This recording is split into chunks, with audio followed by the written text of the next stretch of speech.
மயக்கம் தெரிய வைக்கிறதுக்கு சுழுமுனா அடங்கல்னு பேர் இருக்கு. இந்த இடத்துல இருக்கிறது எது? இதுக்கு நேரம் இங்க இருக்கக்கூடியது சுழுமுனா அடங்கல். இது சூண்டி அடங்கல்னு சில பேர் சொல்லியிருக்காங்க. எதை இந்த சூண்டி வருமம் சொல்றோம்ல, ஆனா இது சூண்டி அடங்கல் அப்படின்னு சில இடங்கள்ல சொல்லப்பட்டிருக்கு. இது என்ன செய்யணும்னா இந்த மாதிரி அழுத்தி மேல் நோக்கி ஏந்தம், மேல் நோக்கி அந்த தண்டு இருக்கு இல்லையா, தண்டை நோக்கி ஏந்தம். நம்ம முன்னாடி சொன்ன மாதிரி இது சாதாரண மயக்கத்துக்கு போதுமானது. உண்மையிலே மயங்கி இருக்கானா இல்லையா, உயிர் இருக்கா இல்லையாங்கிற லெவலுக்கு போகணும்ல. மயக்கத்துல கான்ஷியஸ் இல்லாம விழுறாங்கல்ல திடீர்னு, அதுக்கு இது போதும். இதுவும் இந்த கை இது போதும், உள்ளங்கால் வெள்ளை போதும். உள்ளங்கால் வெள்ளை திடீர்னு விழுறவங்களுக்கு இந்த சுழுமுனை அடங்கல், உள்ளங்கால் வெள்ளை, கை கவுளி இது போதுமானது.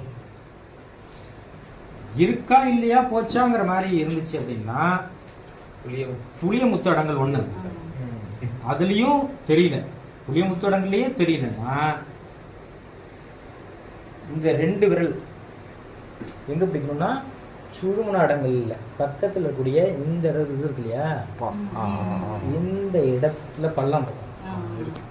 நீங்க இப்படி தாங்கிக்கணும், பின்னாடி தாங்கிட்டு அழுத்தினீங்கன்னாவே தெரிய ஆரம்பிச்சிடும். இந்த அழுத்தலுக்கே தெரிய ஆரம்பிச்சிடும். இதுக்கு மேலே கொடுத்தா எப்படி இருக்கு அப்படின்னு தெரியும். அப்படியே உள்ள ஏந்தம், ஏன்னா ஒண்ணுமே இல்லாதவங்களுக்கு ஒண்ணுமே தெரியாது.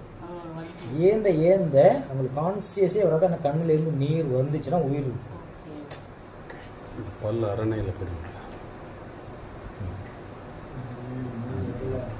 இது சாதாரணமா போதும். சுத்தமா உயிர் இருக்கா இல்லையான்னு கண்டுபிடிக்கணும்னா நீங்க வேற வழி இல்லை.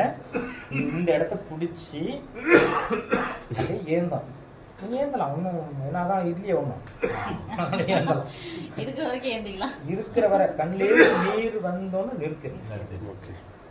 வாசி நிறுத்திட்டு அதுக்கப்புறம் என்ன செய்யுது, வந்துருமா உயிர். நிறைய அடங்கல்கள்.